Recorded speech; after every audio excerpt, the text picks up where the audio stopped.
Okay, so before we get started, thank you everyone for joining us today for Skid Resistance in Practice. This is a webinar that WDM will be holding together with Helen Viner. In just a moment, I'm going to pass over to Mark Stevenson to kick off the webinar, but just a few housekeeping rules to begin with. So you will probably have questions as we move throughout the presentation. Please feel free to write them in the Q&A box. What we'll do is we'll take those and then we'll answer them either at the end of each individual presentation, or we will at the end of the whole webinar, depending on where the most kind of obvious place is to answer them. Just so that you're aware, there is CPD that is available for this presentation as well, for this webinar. So if you would like CPD, what I'm going to do is I'm going to send out some post-event communications, which will include the presentation and the recording and some resources, but it'll also include details on how you can collect your CPD for this event. And if you do have any questions, I'll obviously put my contact details on the end of the post-event communications, just so that you can ask any questions if we don't have time for them, or if you've got any questions when it comes to the CPD. So there are still people coming in. I'll keep admitting people as they come. So I will mute myself in just a moment so we don't hear all the beeping. But that being said, I will hand over to Mark Stevenson so that he can start the presentation, Skid Resistance in Practice, Data, Standards and Strategy. Over to you, Mark. Okay, thanks, Abby. The structure today is I'm going to talk a little bit about, if you like, the governance and quality management of skid resistance surveys, the actual survey process. And then I'm going to hand over to Helen, who's going to talk about the laser project that she's been working on for a few years. There's a website and there's publications that she's pulled together, and it's essentially a means of prioritizing sites from data. And then the final session will be Rylan Potter, who's WDM USA, and she'll be talking about the analytical processes applied in particularly Kentucky to use skid resistance data to inform maintenance programs. So that's our structure today. We'll proceed through the presentations, and as Abby said, we will try and answer questions as we go. So just to summarize that, there's our three mugshots, and I will kick into really starting in a UK perspective. So for the UK audience, hopefully most of you are familiar with this process, but the UK skid policy works very much about setting investigatory levels. They are largely defining the network by consideration of geometry and events. And by events, I mean junctions, roundabouts, crossings, etc. You then have a survey. So most local authorities will have a survey strategy, which will define which roads they survey, how frequently. And from the survey data, you then go through a process of identifying sites that are below the defined investigatory level. And in some respects, that's where skid resistance gets a little bit more challenging, because typically most authorities and indeed the national agencies have more network below investigatory level than they can sensibly treat or sensibly investigate. So there needs to be a process of turning all of that data into information about which sites are worth investigating, which ones may just sit on a monitor by virtue of repeating surveys. And there's a number of ways of doing this, and the laser method is one that's been developed specifically for local authorities. National highways apply a crash model. So you take the data, you input it into an Excel spreadsheet, and it ranks the sites. Transport Scotland do a more simplified model where they score particular characteristics. The sum score is then added up, and if it's over a threshold, it goes into an investigation process. The investigation is almost a critical point. I think one thing that's always worth emphasising on skid resistance is it's an investigatory standard, it's not an intervention standard. And the investigation is about trying to gather sufficient information to make an informed decision about whether to treat or not to treat a particular site. You then go into the treatments. We're not going to talk about how you achieve different skid resistance levels today, because that goes more into the materials selection. But you've got then treatments that have different successes in terms of addressing skid resistance. In England and Wales, this is all framed by the Highways Act and the duty to maintain. So it's a defined duty in the Highways Act. In transport in Scotland, it's a common law duty. So that duty to maintain does include the fabric of the highway, and it's established in case law that it does relate to skid resistance. Our experience as probably the largest survey contractor in the United Kingdom is all of the national agencies pretty much do most of their network, and the local authorities, the majority of local authorities undertake surveys, sometimes on part of the network, typically the A roads, or sometimes by hierarchy. As many of you know, we also work extensively in New Zealand. We've been there for 30 years this year. And the New Zealand skid policy mirrors many aspects of the UK skid approach. And they would say that they've had a long-term downward trend in wet crashes. Their most recent estimates suggest they've saved 124 lives and 558 serious injuries over 20 years.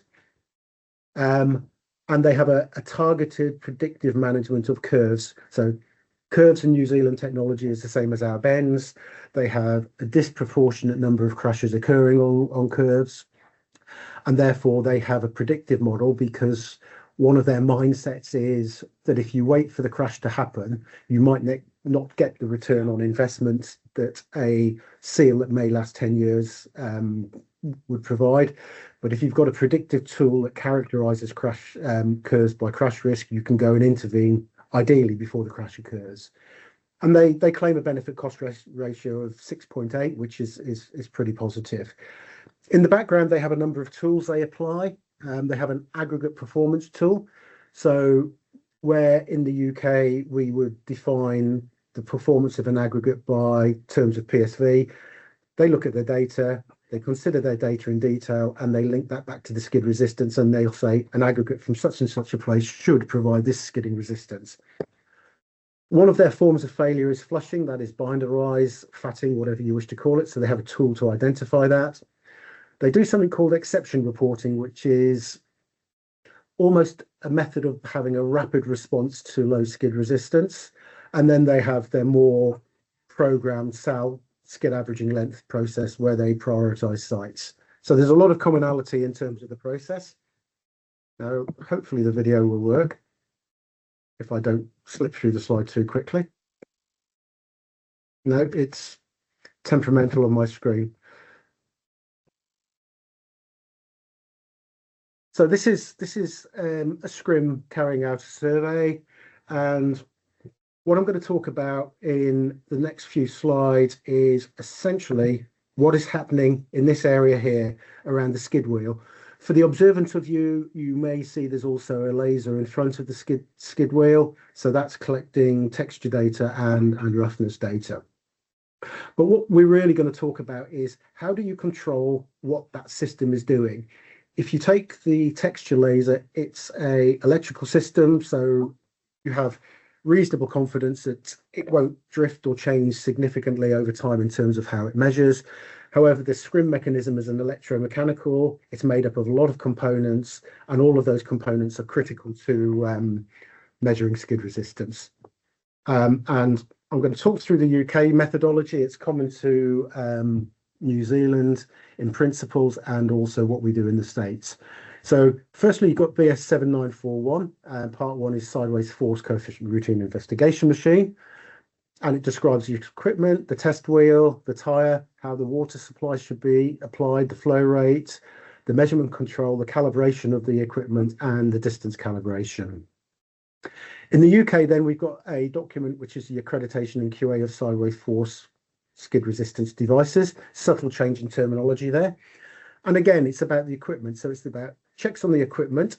There's a process of accreditation, so the annual process of all of the scrims attending accreditation trials, which happened last month, to get a certificate to say that they are consistent with the fleet in performance. There's a described process of ongoing QA, and there is also the role of the auditor to ensure and manage the quality of data that's being collected. And then finally, you've got standards for highways. So CS228, for those of you who are familiar with it, and there are application annexes. So for example, Transport Scotland have an annex called TS51, which describes how the Scottish process differs from CS228. And that's really about the collection, processing, analysis, and use of the data. So the three overarching documents sort of dovetail together to control what we are doing in terms of skid resistance. So BS 7941 is the British standard, obviously. It describes the equipment. It describes the test wheel assembly, the tyre in terms of dimension, resilience of the rubber, the pressure, the life. The water flow is designed to nominally achieve a 0.5 millimeter film of water at the point where the tyre is, and then the data recording and control mechanisms. In terms of calibration, it says you calibrate the horizontal load every day. That's what's happening there. So essentially, you're applying a horizontal load to the test wheel, and there's almost a call and response process of seeing, as you apply a fixed load to the test wheel, what does the computer in the cab tell you that the test load is. There's a vertical load calibration, which is done monthly, but you do a daily static just to check the weight. And the distance calibration obviously links back to how you fit the data to the network. That's done 3 monthly, or where there's a change in the vehicle. In practice, we probably do the distance calibration much more frequently than 3 months, because it's one of the fundamental parts of ensuring data quality.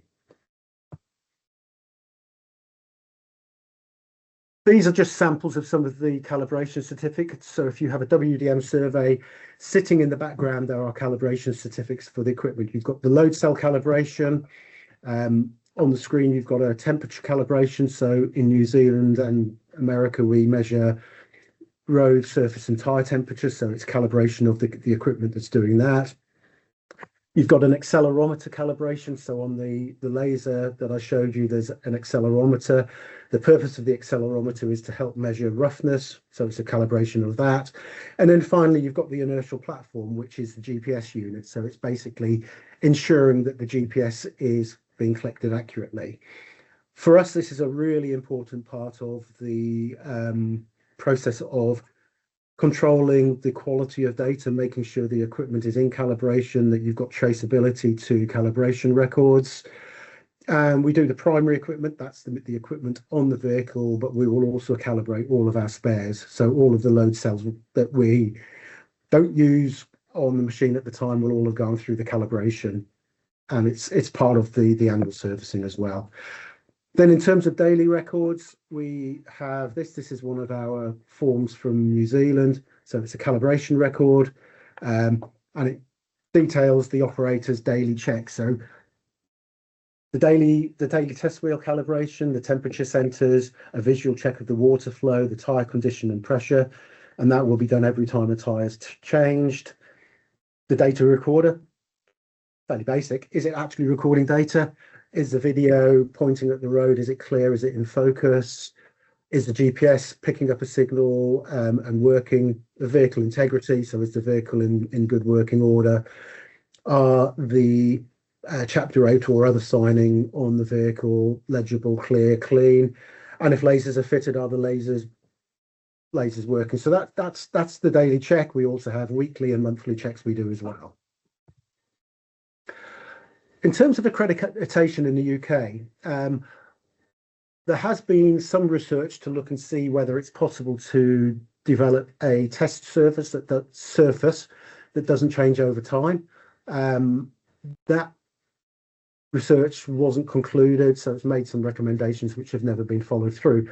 So essentially what we do is a fleet assessment. So typically between 15 and 20 scrims will attend the trials, which are held at Myra in the Midlands, and they will run network sites and test track sites. to measure skid resistance. The process is really about identifying outliers. So it's basically saying, from the fleet, are there machines that are all of the fleet measuring consistently? If a machine's not measuring consistently, that might be identified as an outlier and may not be accredited. The process is a statistical compliance, so it's looking at the between run and the between equipment comparisons. The test track has short lengths of low, medium, and high skid resistance. So all of the scrims will run through those on a number of occasions, and the data is reviewed on that. And then there's also checks on the GPS accuracy and speed. The certificate that you can see is, I'll call it a new style certificate. So historically, you got a certificate which was valid for a year. Now you get a certificate that is valid for a fixed period of time within the year, and it's renewed on this occasion 4 times through the year. So you've got your accreditation trial, and then you've got 3 more 3 more certificates issued through the year to demonstrate that the QA process is working. Going QA, the process of accreditation requires the contractors to establish a QA test site. This is 1 month's data from ours. It shows a number of scrims running that. The standard says you do a minimum monthly testing. Typically, we bring our scrims back to Bristol every 2 weeks, and we run the accreditation, the contractor QA site every time it's back. And you're looking and defining the QA in terms of change over time, so the change between runs. If you have a single scrim, that's all you can do. WDM have the benefit of a fleet of scrims, so we can also look and identify potential outliers. So we've got the between equipment comparison as well. What's influencing that? There's the seasonal effects, temperature, site contamination. And what the QA does is it enables us to address the issues throughout the season. So if we find a machine is not consistent with the fleet, we'll bring it back, we'll go through servicing, we'll check the components, the load cells, and then we will revisit the QA site to a point where we are happy that it's consistent with the rest of the fleet. That's just the scatter through the course of the year, which we use to look at the seasonal correction process to say, what type of year are we in? Are we in a year that is showing significant seasonal change, or are we a year where there's less? Typically, a wet year will have less seasonal change. A dry year like last year will show more. And finally, what do you get from your skid policy? This is some recent work we're doing for Transport Scotland. And there's 3 slides that capture a lot of analysis that we've done with Transport Scotland. So firstly, the scrim profile has increased year on year to a high that was 2022, I think, on that record. So their scrim coefficient, what we were measuring in the field, was increasing. Why was that? It's partly because of the materials they're using. They've defaulted to a trial and acceptance process for all of their surface materials, targeted improvements. They've had a larger program of renewals than perhaps they've had historically. The wreck crashes have reduced. We've got 2 batches of 4 years, and we missed the middle one out because it included the 2 COVID years. So there were a little bit of data outliers there. But a success, and no one in Transport Scotland is going to say it's down to just the skid policy, but they've reduced the wet crashes by 55%. The lowest numbers were 2025, which was dry in Scotland, but there are multiple interventions that sit behind that. But what's interesting is the Transport Scotland casualty reduction targets say, that's great, you've achieved this, but you've got to keep going. You've got to keep that downward trend going. So there's a process of not saying, right, the skid resistance policy has delivered what it has. It needs to be reiterated to try and continue to deliver those sorts of improvements.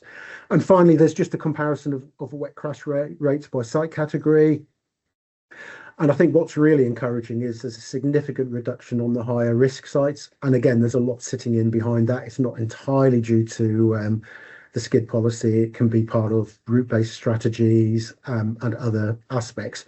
But it's a success story that Transport Scotland have been able to demonstrate. And one of the interesting points is one of the senior engineers in Transport Scotland say, we spend a lot of time and money in Transport Scotland deciding what not to do for skid resistance. So it's turning its head and going through the process of investigation and making a qualitative judgment about where the best returns are going to be achieved from investment.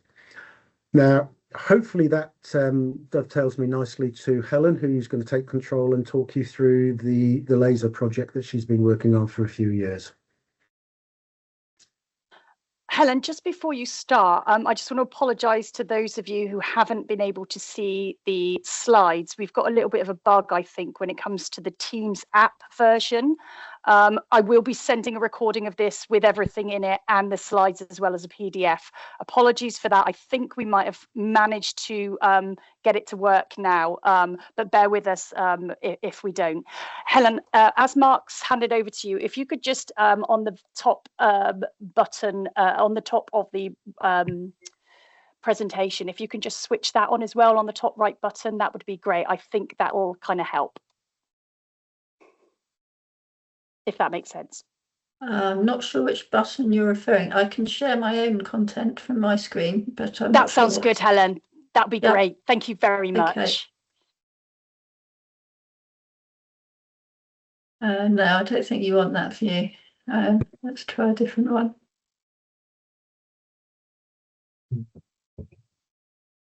Okay, hopefully you can see the slide now. Yes. So thank you very much, Mark and Abby. Yes, I'd like to talk this afternoon about the laser skid resistance research project, which is something that I've been working on with colleagues for 5 to 6 years now. If you're responsible for maintaining skid resistance on a road network, you might be interested in it because we think it has some significant advantages over current approaches to managing skid resistance for local authorities, in that it helps to reduce the number of sites that need a detailed investigation.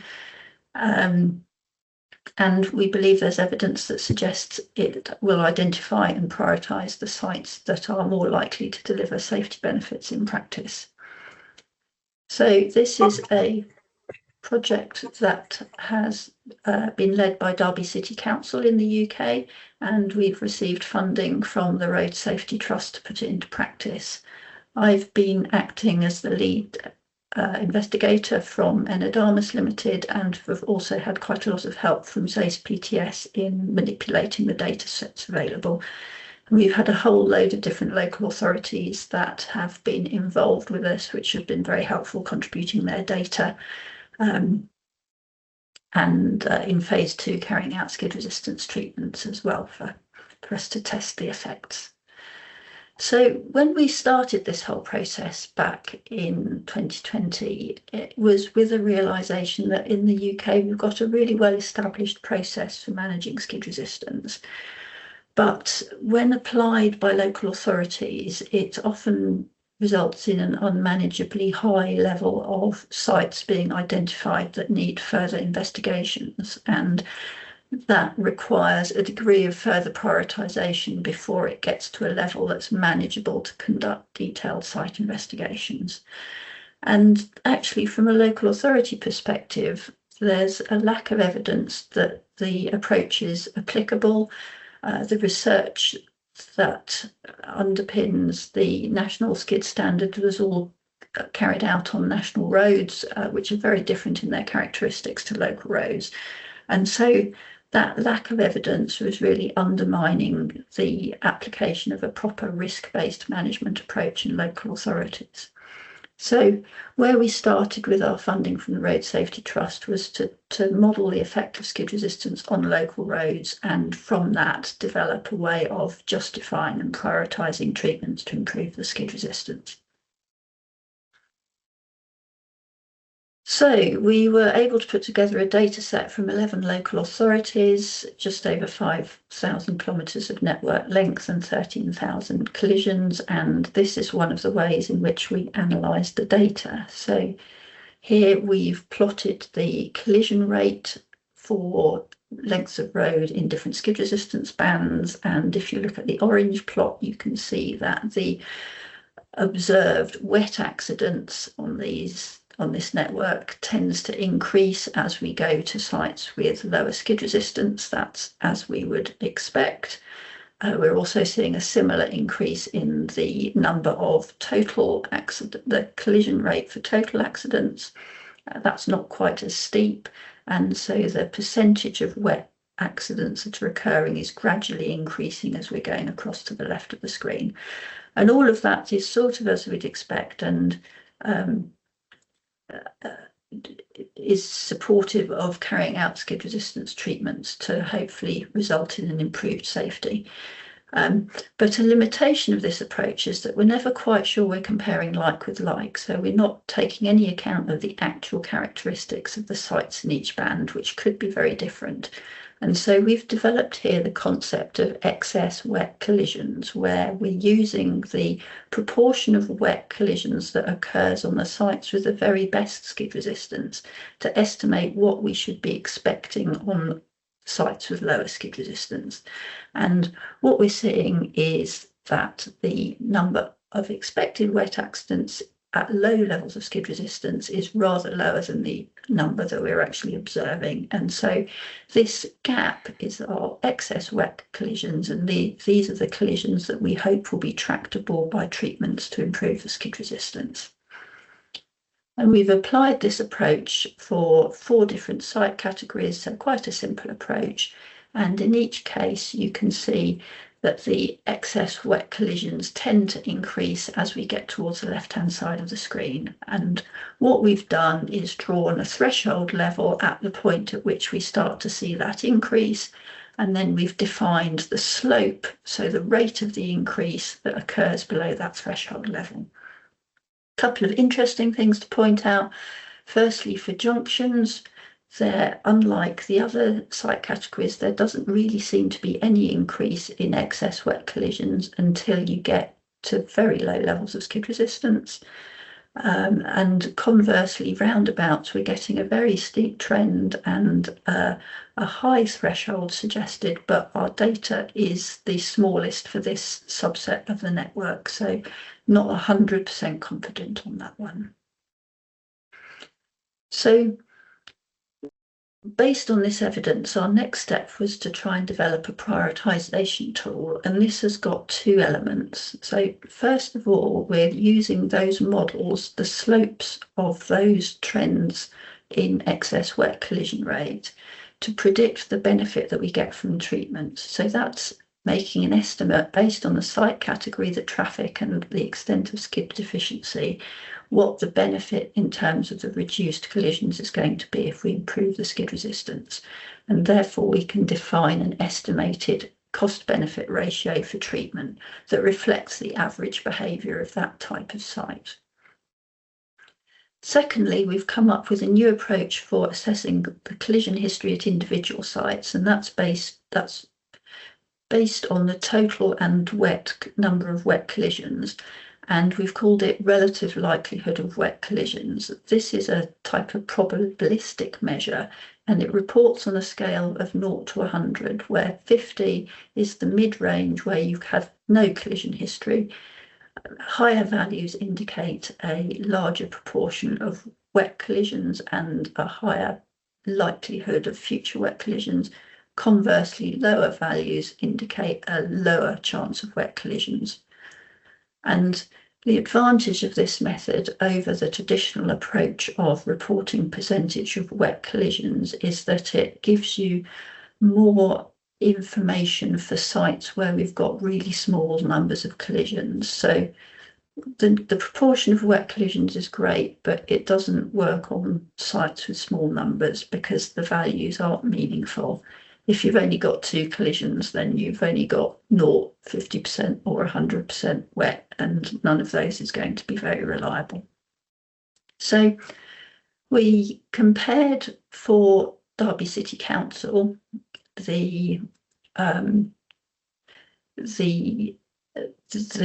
parameter values And you can see we've sort of plotted it as an X versus Y scatter plot with the theoretical benefit cost ratio on the Y-axis. We've got a lot of zero values. That's because those sites are above our threshold, and so the models are predicting no benefit from treatment. We're also getting a number of much higher values up to about 10, which translates as some very good potential benefits from treatment. And then looking at the x-axis, our relative likelihood of wet collisions, we've got quite a number of sites clustered around 50 where there's sort of no good evidence really either way for a skid resistance problem or not. On the other hand, we're getting some sites where we've got a much more strong indication that these sites potentially do have a friction issue, or else on the left-hand side that these sites don't have a friction issue, and we can be more confident in that.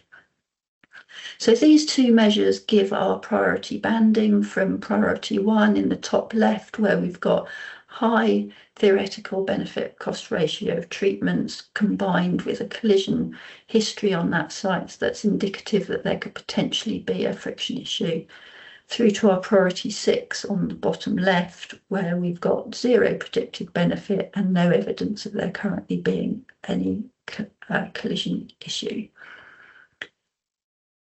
And so at the end of this phase of work, we compared the results in Derby City using this new approach with their existing strategy for managing skid resistance on their network.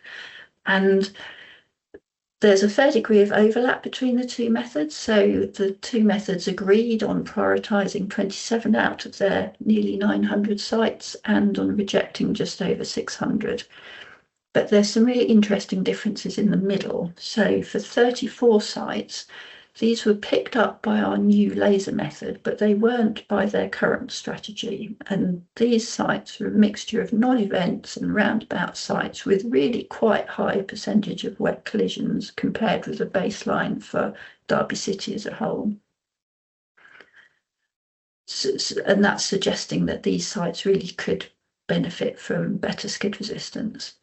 On the other hand, we've got over 200 sites that are being prioritised by the current method but aren't being picked up by the new laser method. Those are largely junctions. There are a lot of collisions occurring on these sites, but you can see that despite that high number of collisions, there's a rather low proportion of those occurring in wet collisions. So that's suggesting that this is less likely to benefit from improving skid resistance, and that perhaps other measures should be considered at these sites to reduce that collision risk.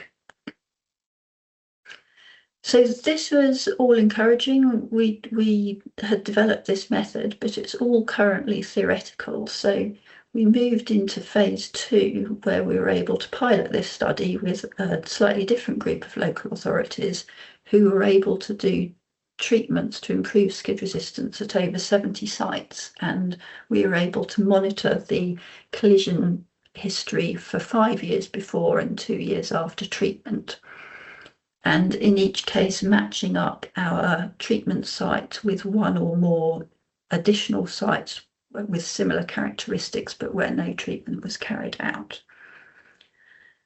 So these are a summary of the results. They're all expressed as the ratio theta, which is the collisions observed after treatment compared with what we would have expected if we hadn't done any treatment.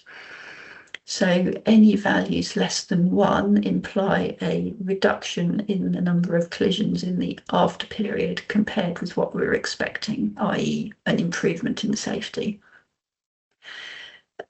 Because of the statistical ways of estimating the collisions if we'd had no treatment, we've got 2 different ways of estimating that. So for each of our groups, we've got two values plotted plus a third value, which is our weighted best estimate in the middle of the 2 of them.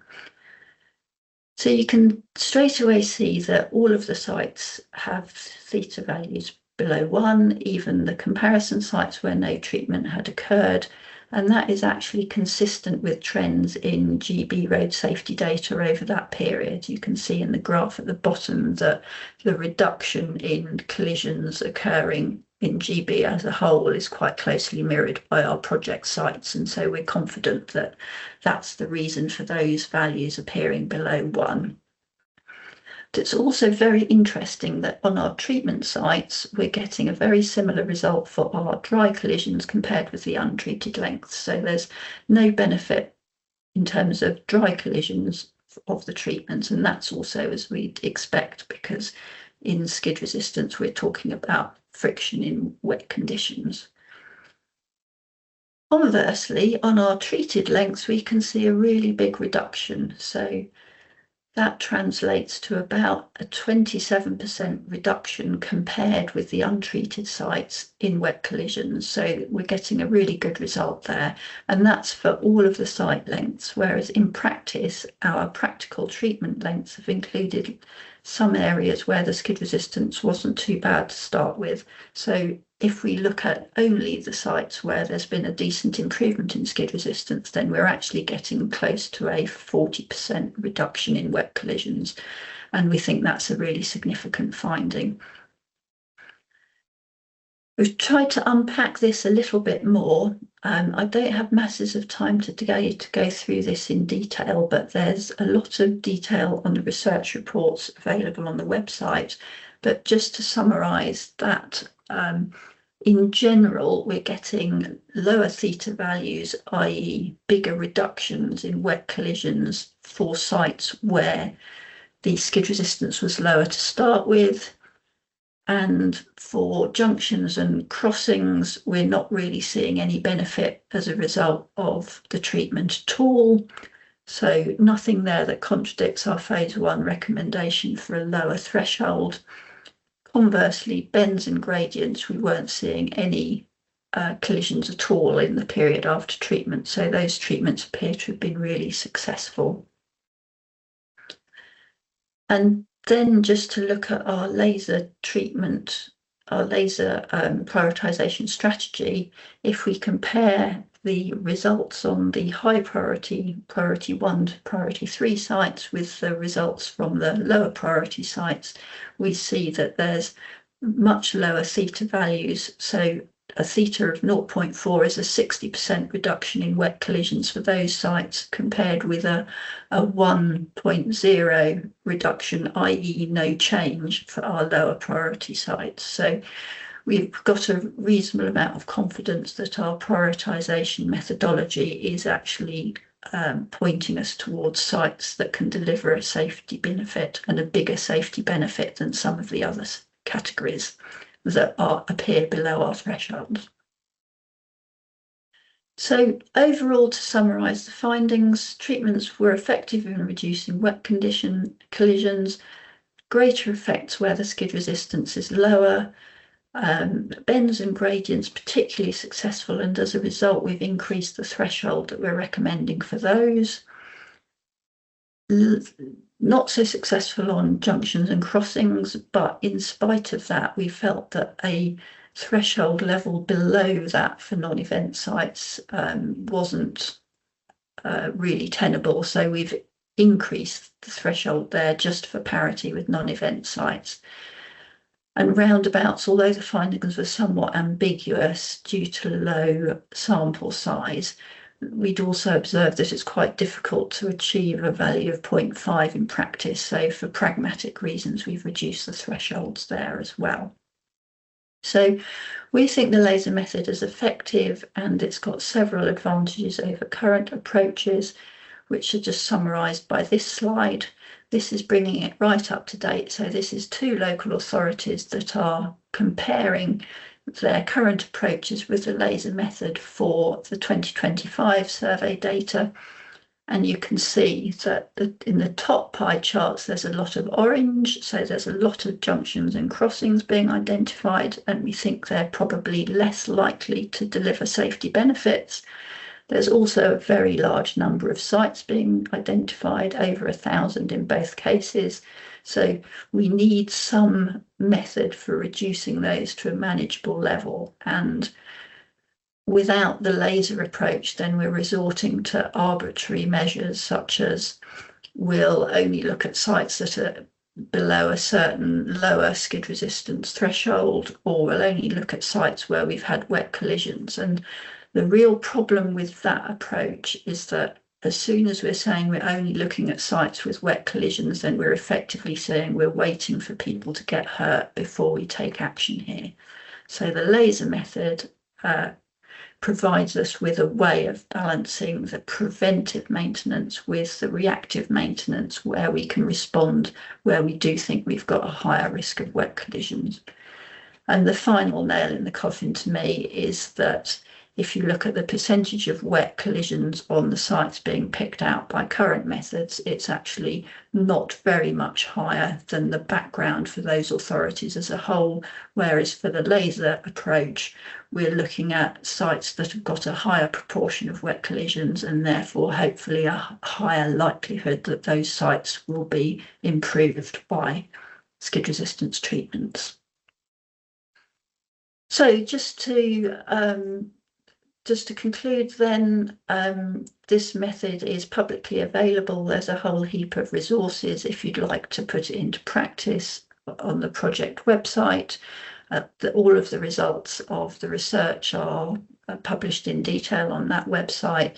If you'd like to download the Excel template, you can populate that with your data to see what your prioritizations are. And the method is specified, so you are free to implement it. So if you do, then please let us know. It would be great to hear from you, and we've got an established steering group that other highway authorities would be welcome to take part in if that would be of interest to you. Thank you very much. I'll stop sharing there, and I think I will be handing back over to Ryland. Hey, good afternoon, everyone. There'll be a quick transition as I bring up my slides, but hopefully you guys will be able to see them. So if I can get maybe a thumbs up in the chat if you guys are able to see them. Excellent. Awesome. Thank you, guys. All right. So my presentation will flow nicely from Helen's. We're talking about some similar processes here in the US for predictive modeling methods for prioritizing skid enhancements. I want to start with a little bit of context, as well as a quote from Edward Tufte, if anyone is familiar with him. So hold on, I have one person saying they can't see the slides. Can everyone confirm that you can see the slides? Okay, all right. So Edward Tufte, an American data visualization pioneer, and he says, graphical excellence is that which gives to the viewer the greatest number of ideas in the shortest time with the least ink in the smallest space. So I present to you this chart, which depicts US road fatalities from 2010 to 2025. These aren't cumulative, these are annual figures. I think the key difference between what Helen has shared in the situation in the US is the scale of crashes. The number of fatal crashes here is much higher. And so we kind of come at this from a slightly different angle, which is, among many challenging locations, how do you prioritize to get the greatest benefit from a large number of crashes? And so, you might ask yourself in looking at this slide, is the US doing okay? And to that, I will simply allow you to think of the greatest number of ideas in the shortest time available, and ask me if I need to blink, if we need any help. So to give some additional context for where fatalities are happening in the US, Helen and Mark were able to give me some guidance on how to roughly approximate the US road network to the UK network. So I've split this into, in the US, what we would call functional class, interstate, principal, and minor arterials, as well as major and minor collectors. You can see kind of a map here on the right-hand side of the screen, which allows you to visualize what kinds of facilities those are. And the interstates in the US are the strategic highway network, approximately in the UK. Our principal and minor arterials are A and Bs, and our major and minor collectors are, kind of roughly equivalent to UK C roads. And what you can see is, although, the interstates are, places where we kind of focus, high speed, divided full control access locations, they actually have a relatively small share of the total miles, as well as the percent of fatal crashes, despite carrying a fairly large number of vehicle miles traveled each year.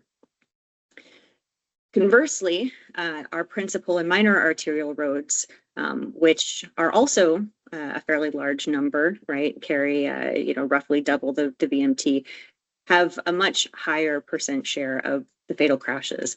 And the key difference here is, as Mark kind of alluded to earlier, is our interstates are extremely well designed. They're extremely well maintained. We pay a lot of attention to ensuring that the standards on those roads are very high. Whereas our principal and minor arterial roads carry a lot of traffic. They can sometimes be high speed, but they are often maintained or designed to not quite as high a standard. And that's where, we find that, particularly skid related or friction related crashes really predominate. So in the US, pavement friction management or managing skid resistance is a relatively new concept, but just to kind of underscore where we perceive the benefit of improving friction to be.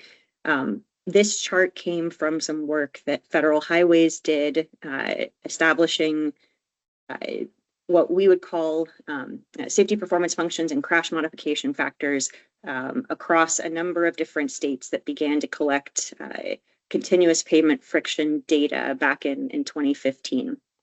So this chart that you see here, expressways and freeways are kind of roughly equivalent to that interstate, urban arterials, multi-lane highways, again to that arterial collector roads, that kind of A through C road category.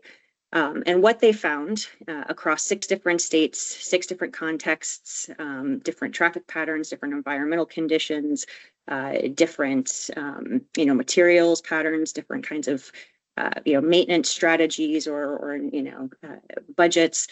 What they found is, on average, friction has a statistically significant effect on predicting total crashes on all roadway facility types, but in particular, the benefits of improving friction on urban arterials and rural multi-lane highways and rural 2-lane 2-way roads is higher than on these kind of well-designed roads. And what we find here in the US, in addition to the opportunity of having so many fatalities to attempt to reduce, is that, we find opportunity both in wet and dry conditions. Because friction has not been measured or monitored over a long period of time, there are significant opportunities to enhance friction, even in those kinds of those characteristics, those conditions that wouldn't normally be associated with the benefits of improved skid resistance. So Helen talked about kind of a method for calculating excess expected crashes, and then transitioning that to being able to anticipate the benefits of a particular treatment. And that's precisely what the US does when it is working with what we call safety performance functions or SPFs. So the traditional method of doing network screening is going out, looking at where those excess expected crashes exist, where there are crash locations that are overrepresented. But a solutions-based SPF changes the parameters of this kind of expected value equation and looks at the possibility of different skid resistance enhancements, whether that is everything from surface treatments to additional signing or speed reductions, but kind of looks holistically at a friction enhancing toolbox, and allows people to look at the potential benefits of different strategies to improve skid resistance. So what we can do with that, change in expected crashes based on a change in assumed change in skid or friction value, is to look at the benefit cost of doing particular treatments. In this case, we're calculating benefit as the reduction in crashes. We're counting as the cost of installing a particular treatment or installing a countermeasure. And here on the screen, we have an example of looking at a few locations where we have calculated using a number of different treatments, scanning the network to determine where locations have a benefit cost ratio above 1. And what you can see here is there are some locations where there's, it's an isolated location. Maybe there's, a particularly high benefit at that location. But one of the benefits of doing this in kind of a spatial way is that you can also see where there are opportunities to develop kind of a corridor strategy. That kind of big oval in the center, if you're going to go out and do a treatment at any one of those locations, potentially there's a benefit to doing some type of treatment across the entirety of the location, and seeing the bounds of where those treatments could be beneficial allows you to think about things like bundling your projects. And kind of combining or picking the best possible treatment to address a range of issues in those locations, based on things like your minimum and maximum treatment length, your maintenance schedule, or your budget, or in fact, your existing pavement condition. So that allows organizations to kind of prioritize multiple organizational objectives, whether that's from a safety perspective, prioritizing locations with fatal and serious injuries, or where you might have a % crash reduction target, looking at that kind of benefit cost and ranking by highest benefit cost ratio. Or you can kind of think about it from a maintenance perspective, whether you're looking to test out new types of treatments, or whether you're looking to kind of maximize the choice of a specific set of treatments against multiple, either pavement condition or functional condition variables. It also lends itself to an asset management strategy where you're looking at the life cycle cost of a particular kind of area or treatment. So this process of predicting the potential reduction in crashes, converting that to a benefit cost ratio, and then being able to rank along, different kind of organizational priorities, which sites or indeed which corridors you want to focus on, can help you within the context of a lot of opportunity to improve, find those locations which have the most meaningful improvement to your organization. So like Helen mentioned, one of the most important things to do when you're dealing with kind of predictive data is to validate your models. So I won't spend a lot of time on this either, but this is an example of a state in which we worked where we were looking specifically at microsurfacing as a surface enhancing, friction enhancing treatment. The SPFs produced a model that suggested, a 38% crash reduction. I'm not going to sit here and say that every model is always bang on. Yes, it's, it's kind of useful and instructive when they are. It just so happened that this one was, a difference in kind of crashes at various locations between kind of 29 and 38%, with an overall average of 38%. So just to highlight really that process of validating these models is really critical. So key takeaways of using kind of a predictive modeling approach to prioritize locations. These types of solutions-based SPFs, or indeed, Helen's kind of laser approach, allows you to enhance the precision, flexibility, and scalability when you are prioritizing friction-enhancing treatments at different locations. They do demonstrate good correspondence with real-world crash rate reductions. So, if you're careful in constructing those models and validating those models, you should be pretty pleased with the results of what you get. It allows for this friction toolbox approach. So, there isn't one way to address a friction issue. And I think in particular in the US, sometimes we kind of get hung up on, things like high friction surface treatment, which is, a great solution, covers a range of different sins, but you want to use that in a targeted way where it's going to truly give you the best benefit. If you can achieve most of the benefit using a different type of tool, a benefit cost approach will help highlight that for you. And then finally, this allows you to justify, as Helen suggested as well, kind of a proactive approach, rather than waiting and ranking locations based on, either where crashes have occurred historically or are, occurring over a set period of time, but also to look both systemically and systematically at what types of treatments you can use or countermeasures you can apply to help reduce crashes. You guys will have access to these after the call. I want to make sure that we save a few minutes, so I won't spend a lot of time here as well, but just kind of two options that we've worked on with various states to think about how you then blend this predictive approach into project prioritization. What's the actual mechanism of taking those benefit costs and putting that into a implementation program. So, please feel free at your leisure to read these and come back to us with any particular questions. But I wanted to conclude with a final quote from Edward Tufte, which is, I've stared long enough at the glowing flat rectangles of computer screens. So, let us give more time to doing things in the real world. Plant, walk the dogs, read a real book, go to the opera, and I would suggest as well, save a life. So thank you all very much for your time. Thank you, Ryland. Thank you, Helen. Thank you, Mark.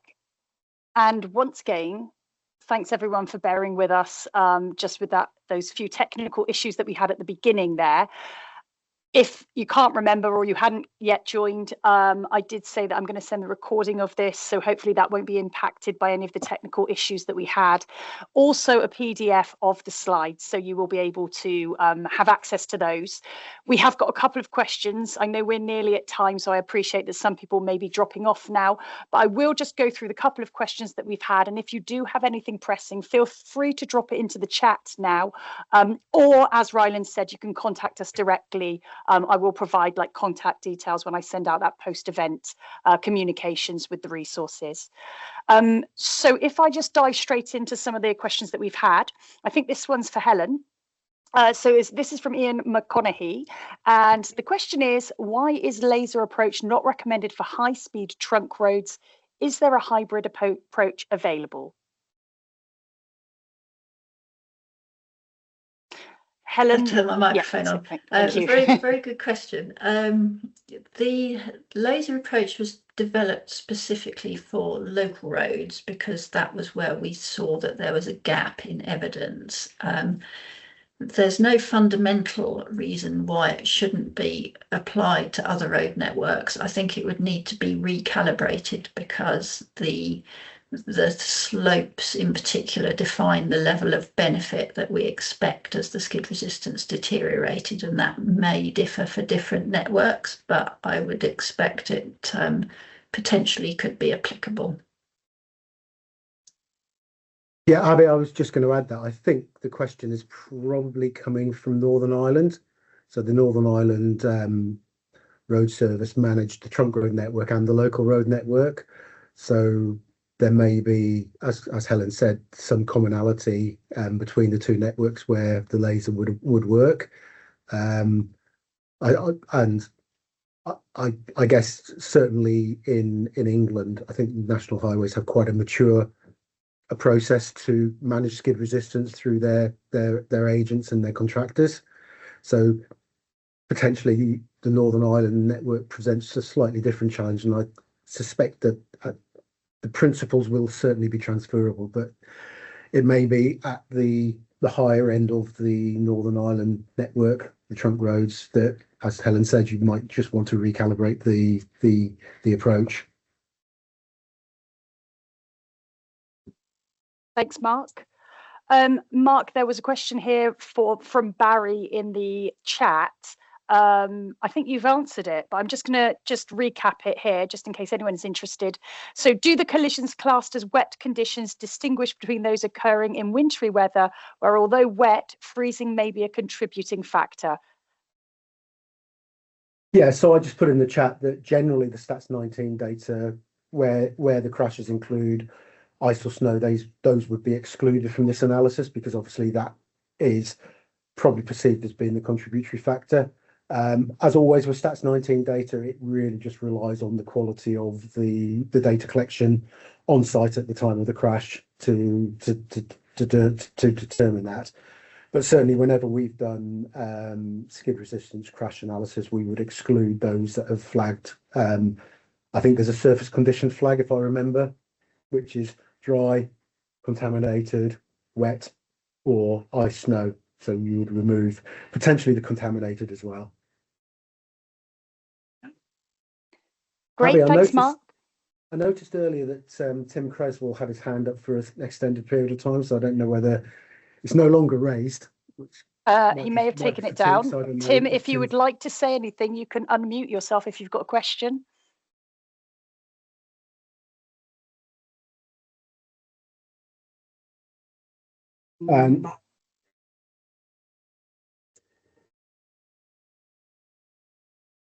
Likewise, David North had his hand up twice.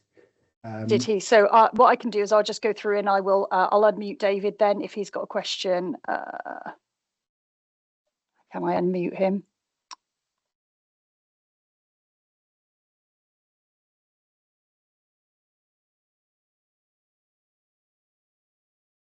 David, can you unmute yourself if you've got a question?